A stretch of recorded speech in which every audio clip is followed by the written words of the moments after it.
Now I come to the next Samyutta, 21. Bhikkhu Samyutta.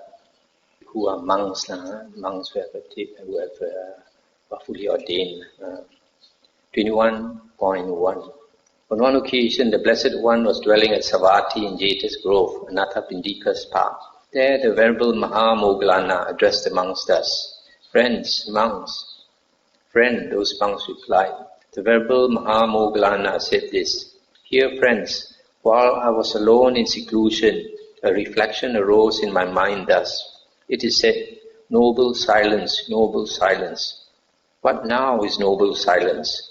Then, friends, it occurred to me, here with the subsiding of thought directed and sustained, a monk enters and dwells in the second jhana, which has internal confidence and unification of mind, is without thought directed and sustained, and has rapture and happiness, delight and happiness born of concentration. This is called noble silence. Then, friends, with the subsiding of thought directed and sustained, I entered and dwelt in the second jhana, which has delight and happiness born of concentration. While I dwelt therein, perception and attention, accompanied by thought, assailed me. I stop here for a moment. This sutta refers to the time before the Venerable Mahamoggallana was enlightened. Venerable Moggallana was formerly an ascetic with an external sect, and he and Venerable Sariputta became disciples of the Buddha. And Venerable Mahamoggallana, after becoming a disciple of the Buddha, then he learned meditation, he learned the Dhamma, and he strove so hard that after 7 days he became enlightened. So for him to become enlightened in 7 days, that means he actually didn't sleep, kept on striving. So this is that time. So here he's talking about noble silence. Noble silence means the mind is totally silent. Our normal mind is always chattering. There's always like a conversation in our mind. Thinking about this, thinking about that. But it's not a dialogue, it's a monologue. We are talking to ourselves. So in the first jhana, you still have this, what is called skillful thoughts. You still have some skillful thoughts. That means thoughts connected with your meditation. For example, when you enter the first jhana, then you think, this is a very nice state. I must remember to retrace my steps. How to come to achieve this again. That type of thought it's not ordinary thoughts. But when a person enters the second jhana, the mind is so strong, the thoughts cannot arise at all. It feels like he has tapped the energy in the world. So this Venerable Mahamoggallana says on that occasion he attained the second jhana. But after entering the second jhana, then perception and attention accompanied by thought assailed me. Then thought started to rise again. Then, friends, the Blessed One came to me by means of psychic power and said this: "Moggallana, Moggallana, do not be negligent regarding noble silence, Brahmin. Steady your mind in noble silence. Unify your mind in noble silence. Concentrate your mind on noble silence." Then, friends, on a later occasion, with the subsiding of thought directed and sustained, I entered and dwelt in the second jhana, which has internal confidence and unification of mind, is without thought directed and sustained, and has delight and happiness born of concentration. If, friends, one speaking rightly could say of anyone, he is a disciple who attained to greatness of direct knowledge with the assistance of the teacher, it is of me that one could rightly say this. It's the end of the sutta. So here, when the Venerable Moggallana, he had difficulty staying in that second jhana, then the Buddha came to him. So because he was very sleepy, so his concentration was not so good because the mind was not so strong yet. Then because he knew that the Buddha was looking at him with psychic power, observing him, so he dare not slack. So he concentrated very hard, used all his energy, and within 7 days he became enlightened. So he says, if anyone can say that he attained to greatness with the assistance of the teacher, it is him. 21.2 at Savatthi. There the Venerable Sariputta addressed the monks thus: "Friends, monks." "Friend," those monks replied. The Venerable Sariputta said, "Dear friends, When I was alone in seclusion, a reflection arose in my mind thus: is there anything in the world through the change and alteration of which sorrow, lamentation, pain, displeasure and despair might arise in me? Then it occurred to me, there is nothing in the world through the change and alteration of which sorrow, lamentation, pain, displeasure and despair might arise in me. Stop here for a moment. So here he's saying if that he could not find anything in the world or any person where because of impermanence there is change and alteration that it could give him suffering. Normally, if you say like we are attached to our spouse or you're attached to your children and something happens to them, that means change and alteration, either they get sick or they die or what, then you will suffer greatly.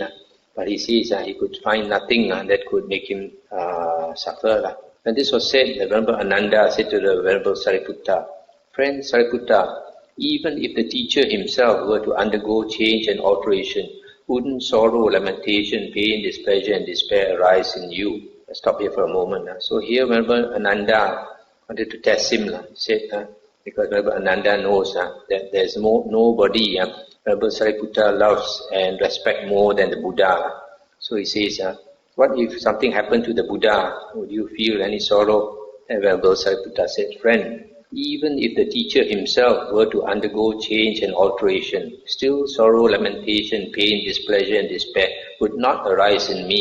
However, it would occur to me, the teacher, so influential, so powerful and mighty, has passed away. If the Blessed One had lived for a long time, that would have been for the welfare and happiness of the multitude, out of compassion for the world, for the good welfare and happiness of devas and humans." And then Venerable Ananda said, "It must be because I-making, mind-making, and the underlying tendency to conceit have been thoroughly uprooted in the Venerable Sariputta for a long time, that even if the teacher himself were to undergo change and alteration, still sorrow, lamentation, pain, displeasure and despair would not arise in him." It's the end of the sutta. So here Venerable Ananda is praising the Venerable Sariputta that he has uprooted that ego, the conceit, to think that I am, I exist, has been uprooted. So that's why he would not feel any sorrow.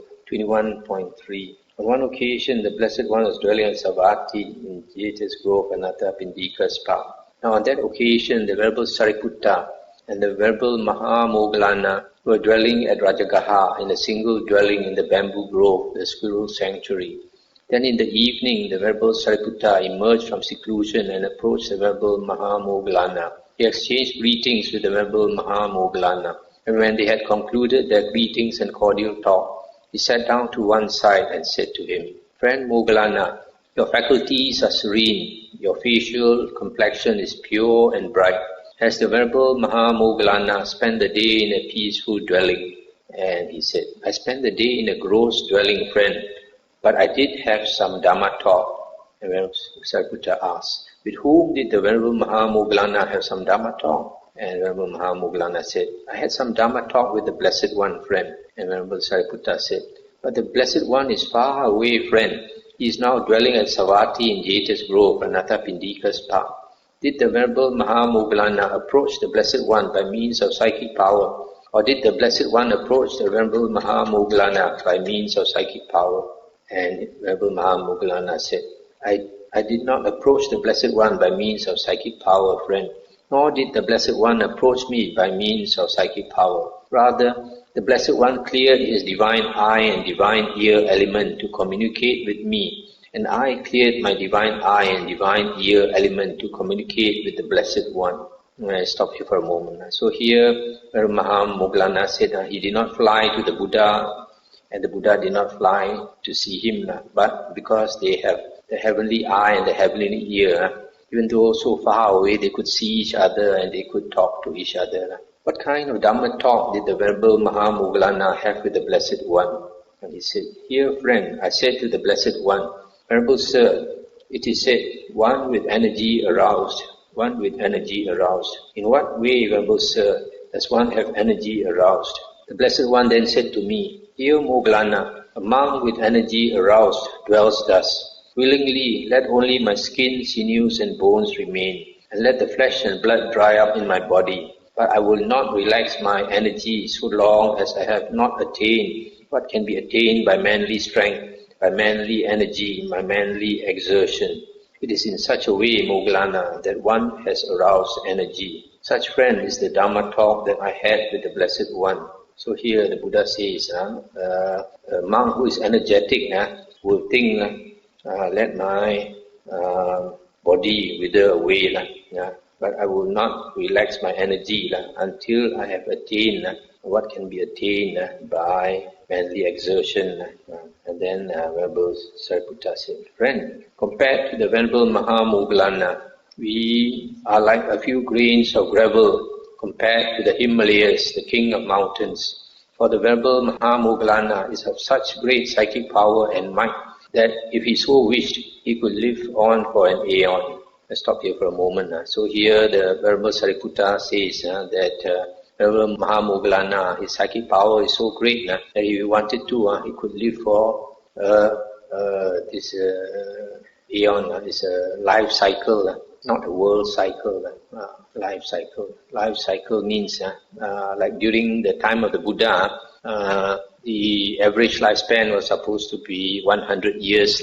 So he could, if he wanted, live up to 100 years. Let's see what the notes here say. 387 says, it seems it's actually a kappa, but the commentary says ayu kappa, the full human lifespan of 120 years. So here, seems that the sutta says it is a kappa, a world cycle. But I don't think that anybody can live for a world cycle. So it could be that it means that the full life cycle at that time was supposed to be 120 years. 100 years. Then, so Venerable Sariputta praised the Venerable Mahamoggallana. Then Venerable Mahamoggallana said, friend, compared to the Venerable Sariputta, we are like a few grains of salt compared to a barrel of salt. For the Venerable Sariputta has been extolled, lauded and praised in many ways by the Blessed One. As Sariputta is supreme in wisdom, virtue and peace, so a monk who has gone beyond, at best can only equal him. In this manner, both these great Nagas rejoice in what was well stated and well declared by the other. Naga means a great being. So these two chief disciples, they praise each other. Venerable Mahamoggallana, his psychic power is the greatest among all the monk disciples of the Buddha.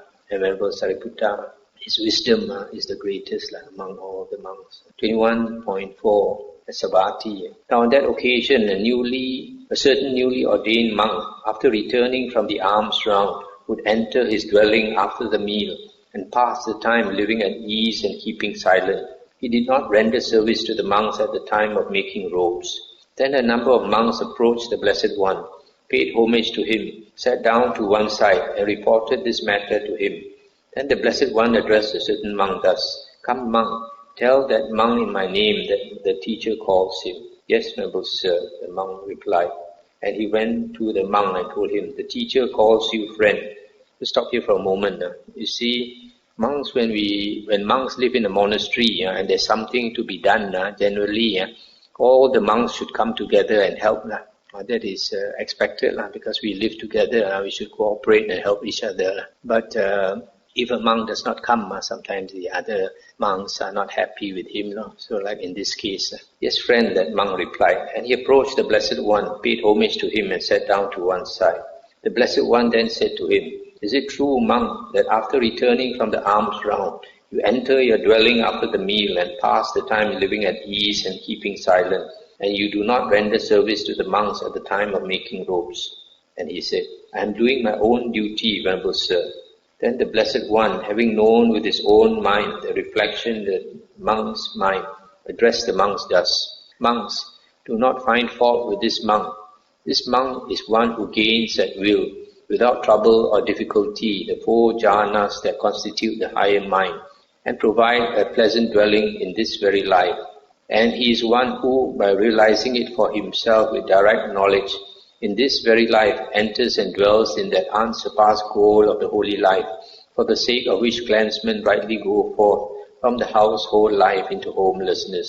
This is what the Blessed One said. Having said this, the Fortunate One, the teacher, further said, not by means of slack endeavor, not by means of feeble effort, is this Nibbana to be achieved, release from all suffering. This young monk is a supreme man indeed. He carries about his final body, having conquered Mara and his mount. That's the end of the sutta. So here, the Buddha, after reading the mind of this monk, realized that he was already an arahant. And then the Buddha told the other monks, no need to find fault with him. So if a monk does not join the others in doing physical work, then he should be at least doing spiritual work. That means he should be practicing hard. So that's the only time a monk has excuse when he's actually meditating very hard, or he's already attained arahanthood. Otherwise, he is expected to join the other monks in work. 21.6 at Savatthi. Then the Venerable Lakuntaka Bhadia approached the Blessed One. The Blessed One saw him coming in the distance and addressed the monks thus, Monks, do you see that monk coming, ugly, unsightly, deformed, despised among the monks? Yes, Venerable Sir. That monk is of great psychic power and might. It is not easy to find an attainment which that monk has not already attained. And he is one who, by realizing it for himself, with direct knowledge, in this very life, enters and dwells in that unsurpassed goal of the holy life, for the sake of which clansmen rightly go forth from the household life into homelessness. This is what the Blessed One said. And he further said, Geese, herons and peacocks, elephants and spotted deer, all are frightened of the lion, regardless of the body size. In the same way among human beings, the small one endowed with wisdom, he is the one that is truly great, not the fool with a well-built body. The end of the sutta. So here the Buddha is saying, don't judge monk from his outside looks. So this monk, Lakuntaka Bhadia, is ugly looking form, and yet he is a great arahant with great psychic power. So that's why when you look at suttas like this, or like in the case of Angulimala, who killed so many people yet could attain arahanthood, then you realize actually all this talk about paramis is not valid. You don't need paramis. Paramis are perfections of character, where they stated that the Buddha cultivated these paramis over a long period of time. 4 Asankhya Kappas and 100 Mahakappas, meaning an eternity of time to perfect himself before he could become enlightened. But you find in a case like this, even though this person, if you look at his ugly body, you think that he doesn't have much parami. Or if you look at Angulimala, he killed hundreds of people, then definitely he doesn't have much parami. And yet they could become enlightened because they strove very hard, and we have the Dhamma to guide them. So that's why they become enlightened, not because of parami, but because of practicing the right path, namely the Noble Eightfold Path. 21.8 at Savatthi.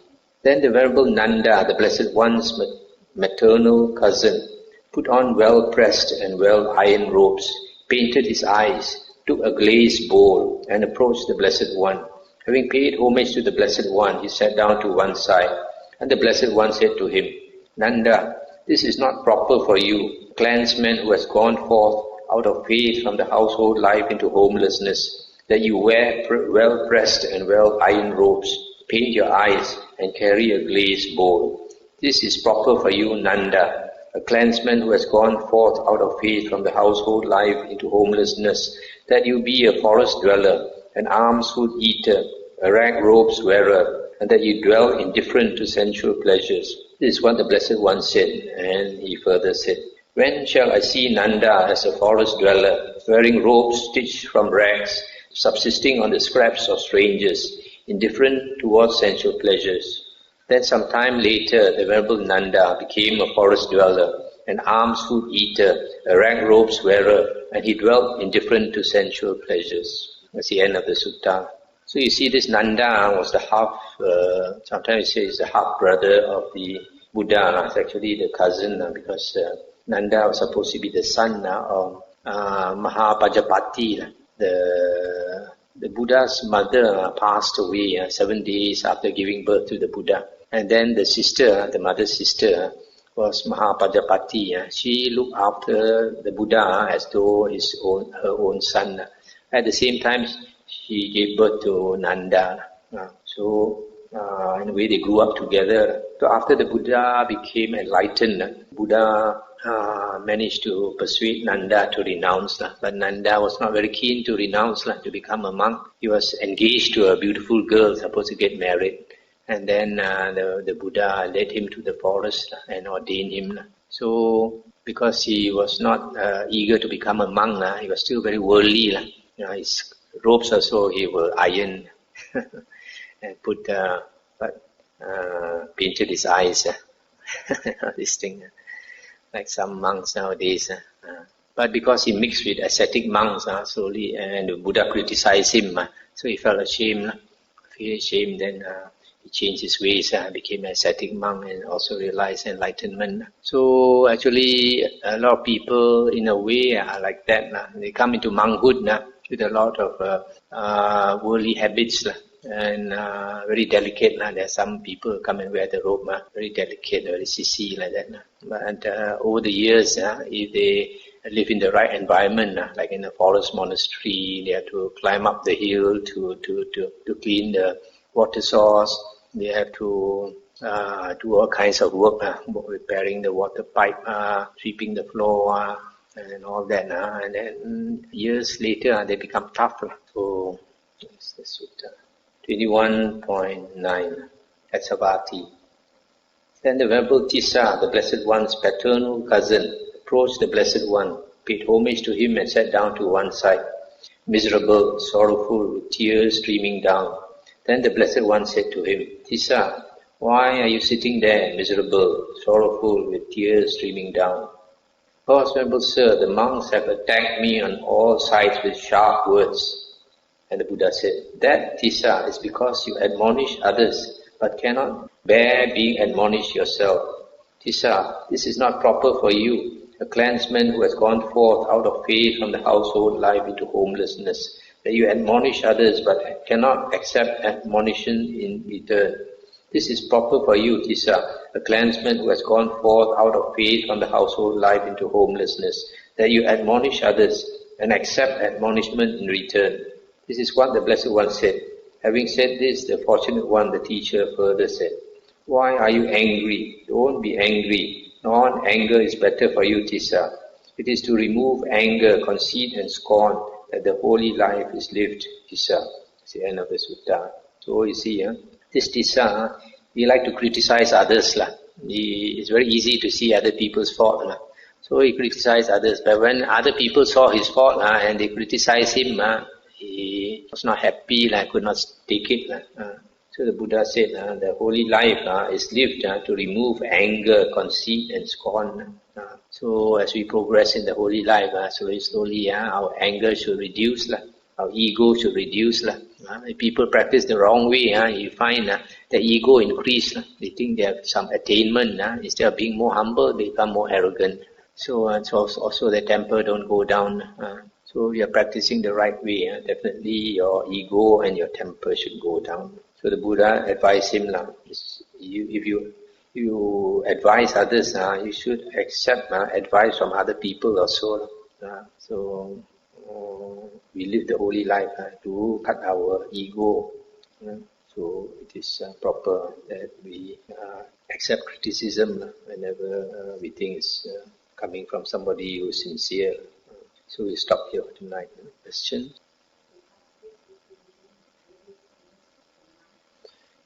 How to cultivate radiation of loving kindness by the mind is stated in the sutta that first you have to develop the first jhana.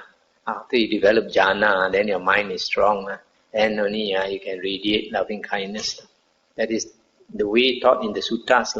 But a lot of people, they don't have the ability to attain jhana, so they just try to show their loving kindness to others. And you can do this in two ways. One is through your body language, the other is through your verbal language. So if you are kind to others, you practice loving kindness to others, you show it through your body action. When somebody come, you stand up or something, or you invite them to take a seat or something, and then you show it through your verbal language. You speak kind words to people. You don't shout at people. All this, so people can sense that you have loving kindness. So that is the initial part, but the higher, more advanced part is to be able to make your mind so strong that you can radiate it, and other beings can know.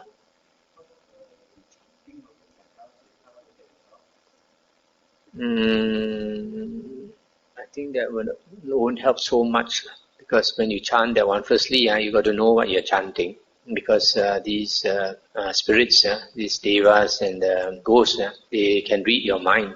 So if you chant something that you don't understand, it's not much point. You have to know what you're chanting, then they read your mind, and they know what you are trying to say.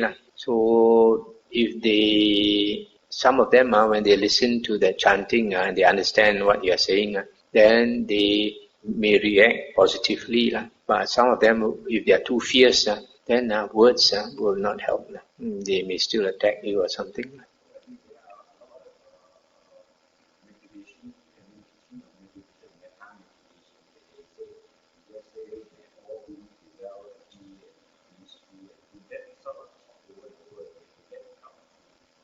It depends on the person. I guess generally it does help. If you repeat this, then you think about it, then you try to practice it more. It's just like you're reminding yourself. Then you show through your body language and your verbal language to others that you have metta.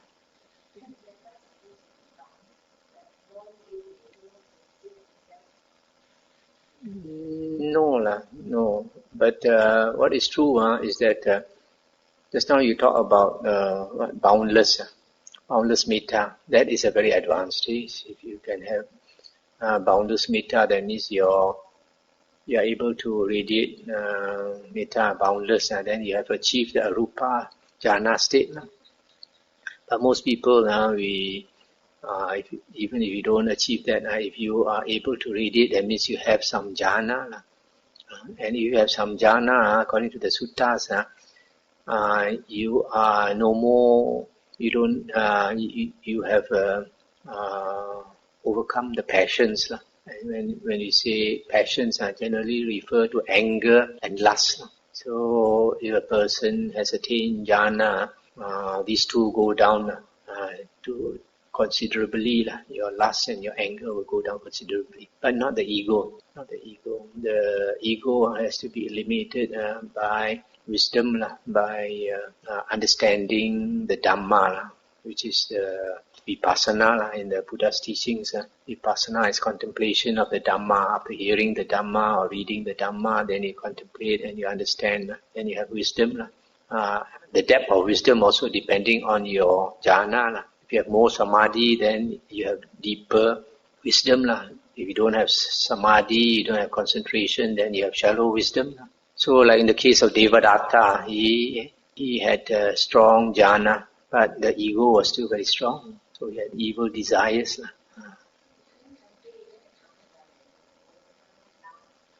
Anagamin has overcome lust. But Anagamin, because he has come to that stage, which is quite advanced, has almost finished his work, in Anagamin. So his selfishness is very small, because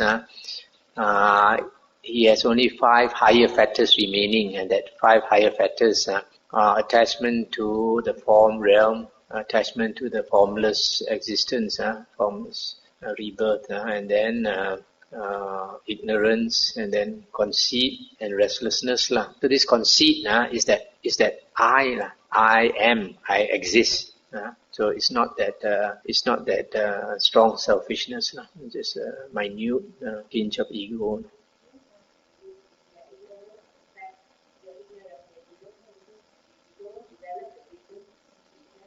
Yes, that's why effort is important. Mm.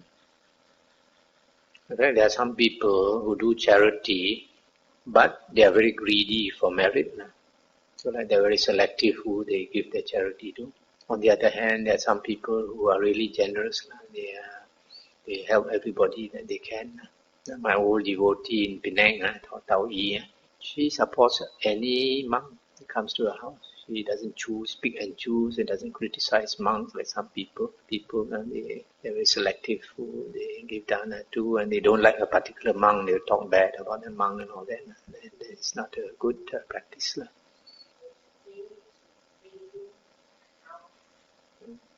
Oh, because I think metta is, you can say, loving kindness is the root to a lot of wholesome actions.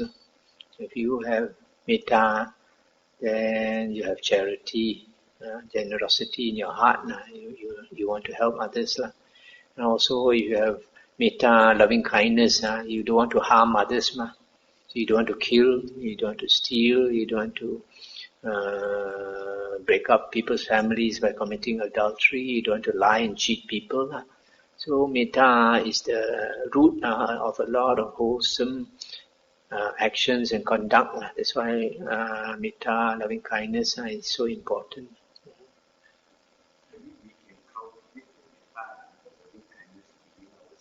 Yes.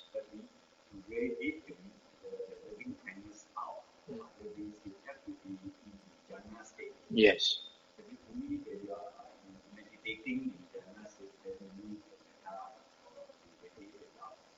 Oh, if you have strong jhana, then you can radiate. It's not easy to radiate. It's almost like a kind of psychic power. Because if you are able to radiate out metta, then all beings around can feel your metta. Just like when I was young, I was in a Catholic school. They used to give me, the Christian brothers used to give me holy pictures. Sometimes you see this saint with birds on his shoulder and on his head, and the deer comes to him, and animals come to him because they can feel his love. So all beings want to come to you because they know you cannot harm them. If you have that kind of ability to radiate loving kindness, then you can affect the area around you. The whole area around you will be very peaceful. And those beings with very disturbed minds, they won't be able to come near, because when they come near, they feel like it's the peaceful vibrations are just like burning them. They said in the suttas that wherever an arahant dwells, that place is very peaceful. So all the arahants, maybe you have anagamins around, because their mind, they have attained the 4 jhanas, and even anagamins, the place will be peaceful. So you find a place which is, you have a lot of violence, a lot of killing and all that. It shows there are no holy men around.